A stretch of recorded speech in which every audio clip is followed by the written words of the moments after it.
បាទពុកម៉ែបងប្អូនបាទពុកម៉ែបងប្អូនសូរិយារៀបអស់ស្ដង់កុដហើយបាទដែលបានបន្សល់ទុកនៅពណ៌ដ៏ស្រស់ត្រកាលហៅថាពន្លឺពណ៌មាសស្រាប់ពេលជាមួយគ្នានេះដែរខ្ញុំបានមកជម្រាបជូននៅឱសថបុរាណមួយមុខទៀតហើយដែលមានឈ្មោះថាដើមអញ្ចាញនេះជាលក្ខណៈនៃស្លឹកអញ្ចាញហើយក៏សូមអធិស្ឋានផងដែរដែលមិនមានផ្លែមកជម្រាប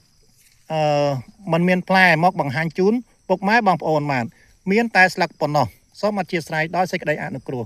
នេះជាស្លឹកអញ្ចាញបាទហើយខ្ញុំបាទនឹងជម្រាបជូនពីអត្ថប្រយោជន៍នៃ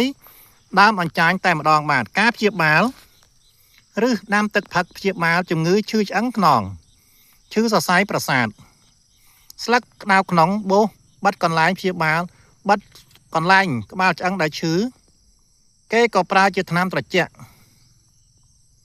គ្រុនយកស្លឹកស្រស់50ទៅ100ក្រាមលាងឲ្យស្អាតដាក់ទឹកបន្តិចដាំពុះទុកឲ្យស្ងៀមត្រជាក់ប្រហែលកន្លះម៉ោងទៅ1ម៉ោងហើយច្រោះយកកាកចេញយកទឹកដែលរអិលថែមស្ករ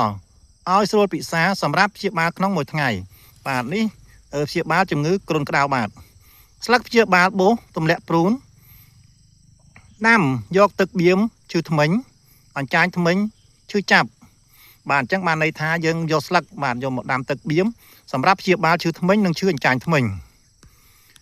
ប្រើស្លឹកស្រស់បុកបិទព្យាបាលសក់រង្គោះជ្រុះឈឺក្បាលបានន័យថាយើងឈឺក្បាលបាទសក់ជ្រុះសក់អីហ្នឹងយើងអាចបុកយកស្លឹកមករុំមកបំពកអីសម្រាប់ព្យាបាលជំងឺ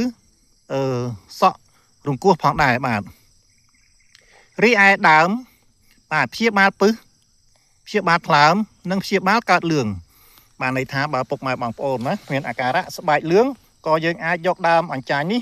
មកដាំពិសាព្យាបាលជំងឺកើតលឿងផងដែរកម្រិតប្រើដើម20ទៅ30ក្រាមដាំទឹកផឹកក្នុងមួយថ្ងៃស្លឹក15ទៅ20ក្រាមដាំទឹកផឹកក្នុងមួយថ្ងៃផងដែរបើពុកម៉ែបងប្អូនមានអាការៈរោគដូចខ្ញុំបានរៀបរាប់ជូនខាងលើសូមពុកម៉ែបងប្អូនបាទរកដើមអញ្ចាញនេះមកធ្វើជាឱសថសម្រាប់ព្យាបាលចោះហើយក៏ខ្ញុំសូមជូនពរពុកម៉ែបងប្អូនទាំងអស់បាទ